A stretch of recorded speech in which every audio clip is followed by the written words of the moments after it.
bạn sẽ học ní ngày nay nhóm mọcรับng học níពីការ download វីដេអូពី TikTok កុំឲ្យជាប់ logo TikTok បានឥឡូវយើងទៅមើលទាំងអស់គ្នាបាទ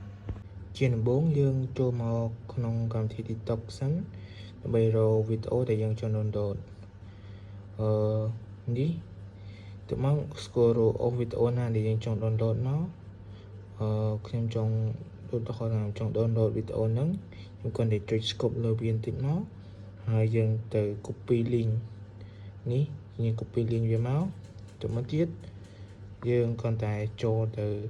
កម្មវិធី Chrome ដើម្បីទៅមើលទៅ download វីដេអូមួយដែលយើងចង់ download នេះកម្មវិធីដែលយើងទៅ download ទេពេលចុចចូល Chrome មកវានឹងចេញបែបនេះហើយយើងក៏ search រកពាក្យថា TikTok ថែមពាក្យ IO ពីចុងក្រោយទៀតយើងនឹងចេញបែបនេះហើយយើងចេះរើសនេះចូលវីដេអូមួយនេះយកកម្មវិធីនេះនឹងចុចលើវាមកទៅមកវានឹងចេញបែបនេះហើយនេះ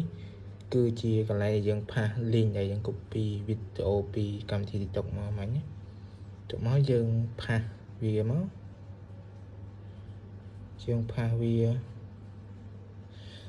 link ដែលយើង copy ពី TikTok មិញបាទតមកយើងចុចពាក្យថា download នេះពណ៌ខៀវនេះតមកវានឹង search រកវីដេអូដែលយើង copy link មកមិញនេះគឺជាវីដេអូដែលយើង search ពី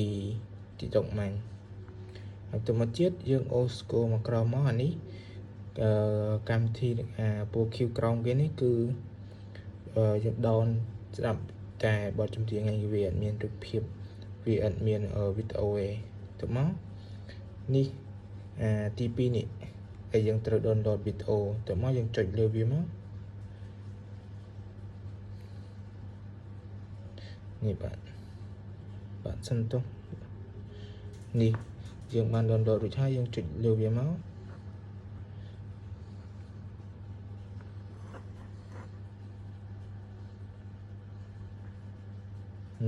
វីដេអូដែលយើង download មកនេះយើងបានវីដេអូមួយហើយយើងអត់មានជាប់logo TikTok ទេប៉ុណ្ណឹងគឺបានហើយបាទសូមអរគុណសម្រាប់ការតាមដានទស្សនា